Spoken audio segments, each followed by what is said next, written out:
UP विधानसभा monsoon सत्र का आज चौथा दिन था। विधानसभा में आज कई महत्वपूर्ण विषयों पर चर्चा हुई, जिसमें प्रमुख विषय औद्योगिक विकास का था। वहीं विधान परिषद में भी जातिगत जनगणना को लेकर विपक्ष ने हंगामा काटा।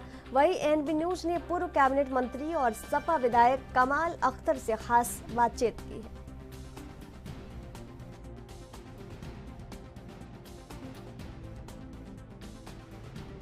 उत्तर प्रदेश विधानसभा का मानसून सत्र चल रहा है। हमारे साथ ज़्यादा बातचीत करने के लिए उत्तर प्रदेश सरकार के पूर्व कैबिनेट मंत्री कमाल अख्तर जी मौजूद हैं। सर, बाढ़ को लेकर, सूखे को लेकर, बेरोजगारी को लेकर तदस्थियों का मामला लगातार उठाया सदन में जा रहा है। सरकार की तरफ से क्या संतुष्ट जवाब आ रहे हैं आपके पास?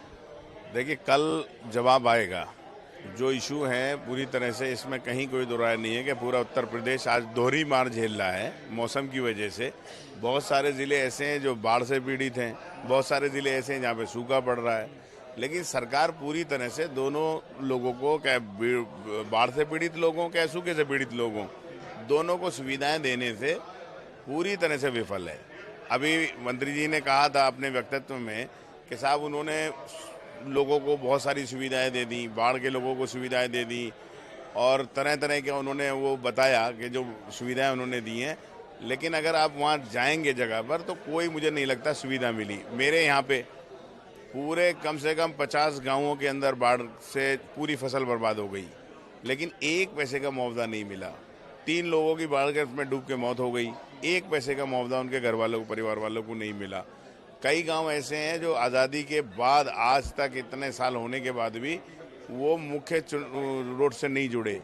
आज अगर बाढ़ आ जाती है हर साल वो 3-3 महीने उनके बच्चे स्कूल नहीं जा पाते हैं।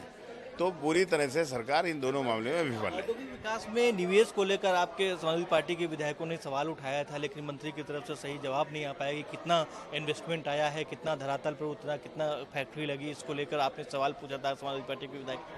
देखिए, सपने दिखाना बीजेपी का सबसे आम काम है। एक आम काम है सपने दिखाना।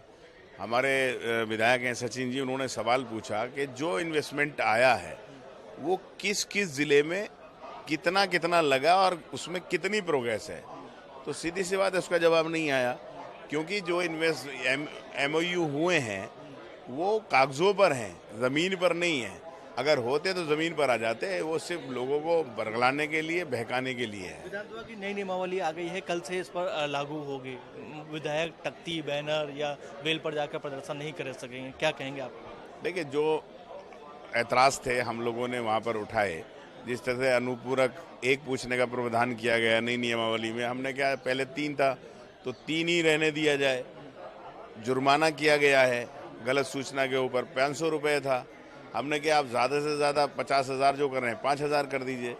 तो जो नियमावली है इसमें कोशिश ये है कि किसी न किसी तरह से विपक्ष की आवाज़ को दबाया जाए। इसके बाद बातचीत करने के लिए आपसे उत्तर प्रदेश सरकार के पूर्व कैबिनेट मंत्री कमाल अख्तर जी, जिनका साफ तौर से कहना है कि विधानसभा में लागू नई नियमावली विपक्ष की आवाज़ दबाने वाली है। कैमरा पर्सन सौरभ के साथ अंकित श्रीवास्तव, एनबी न्यूज लखनऊ।